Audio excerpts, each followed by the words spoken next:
Pace bene, masih di mea culpa. Saya baru saja bercerita dengan satu keluarga. Dengan menangis mereka bercerita. Seorang anggota keluarga mengalami sakit kompleks. Fisik, psikis, ada stres sampai meracau. Tidak connect lagi bicara yang si sakit ini ya. Dan keluarga shock melihat itu. Diduga ada depresi. Dan saya ikut merasakan kecemasan keluarga itu. Dan ini sering yang menjadi tantangan berat untuk saya ya. Berat dalam arti menuntut energi lebih ketika harus ikut merasakan perasaan orang yang cemas. Ikut merasakan perasaan orang yang kehilangan, yang sedih. Mereka sangat cemas. Sekarang dalam keadaan koma si sakit ini karena tidak bisa ditemukan, gulanya tinggi, tekanan darahnya sangat tinggi, gulanya sampai 300-an. Saya spontan bertanya, apa masalahnya? Jangan-jangan di keluarga asal dia bermasalah. Ternyata diduga ada masalah di tengah keluarga intinya dengan keluarga suaminya. Para sahabat, ini bukan dalam situasi menceritakan masalah orang lain. Saya yakin persoalan seperti ini ada di keluarga-keluarga lain yang rasanya tabu untuk diceritakan. Bahkan tidak ada ruang untuk menceritakannya kepada orang lain. Nanti malah ketahuan. Ini menjadi stigma buruk. Rasanya tidak enak untuk dibagikan. Tapi ini kita alami. Ada anggota keluarga kita yang depresi. Dan kita ikut menanggungnya. Dan saya mendengarkan banyak cerita tentang ini.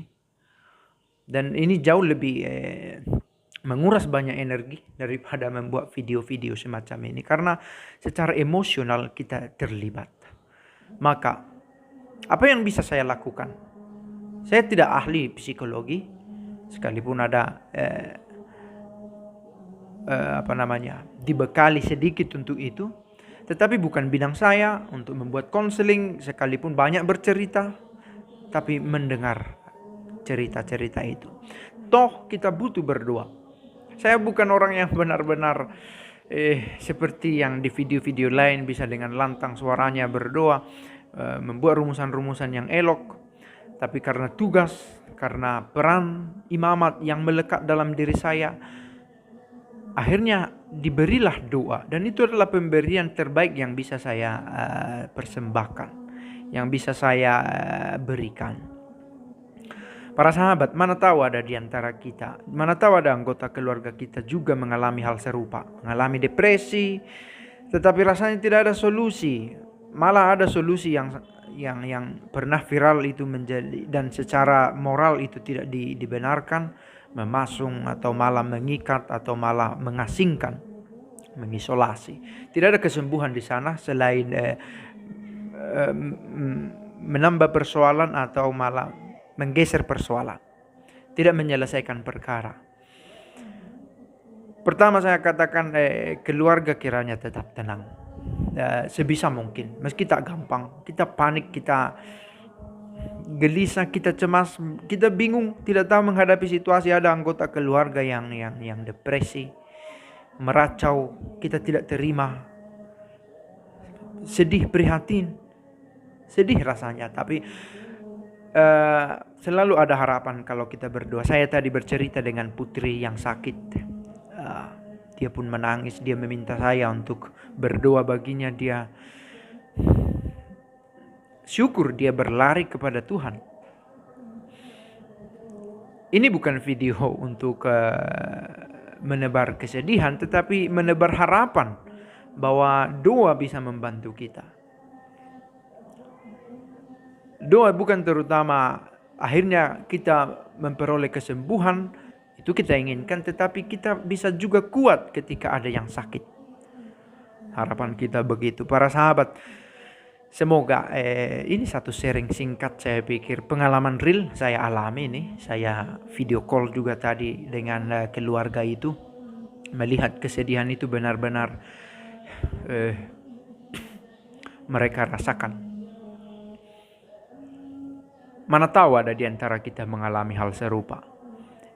Apa yang kita miliki? Ada pengalaman spiritual kita tentang Tuhan. Bahwa Tuhan yang sanggup menderita itu juga memberikan kita kemampuan untuk sanggup menderita. Kita tidak menginginkan penderitaan. Tetapi manakala penderitaan itu datang, toh kita harus kuat. Ada orang berlari pada kekuatan-kekuatan yang lain. Tapi sebagai orang beriman kita berlari kepada Tuhan. Ada saat iman kita lemah, to be honest, jujur saja. Apalagi ketika ada masalah, iman kita bisa saja menjadi rapuh. Kita bisa saja menjadi ragu. Tapi kepada siapa lagi kita pergi? Kepada siapa lagi kita mengadu? Karena kekuatan dunia ini juga terbatas. Satu-satunya yang tidak terbatas adalah Allah sendiri. Penguasa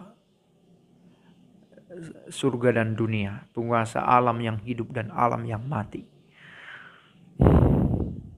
Semoga keluarga-keluarga yang mengalami kesulitan, yang hidup dalam kecemasan karena ada anggota keluarga yang sakit, dikuatkan oleh Tuhan. Dan kita memberikan doa sejauh kita sanggup.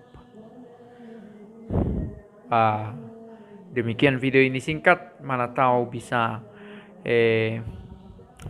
mengingatkan kalau ada keluarga mengalami hal serupa atau mendengar kisah serupa. Semoga video ada sumbangannya. Salam Maria penuh rahmat, Tuhan sertamu. Terpujilah engkau di antara wanita, dan terpujilah buat tubuhmu Yesus. Santa Maria Bunda Allah, doakanlah kami yang berdosa ini sekarang dan waktu kami mati. Amin. Pace bene.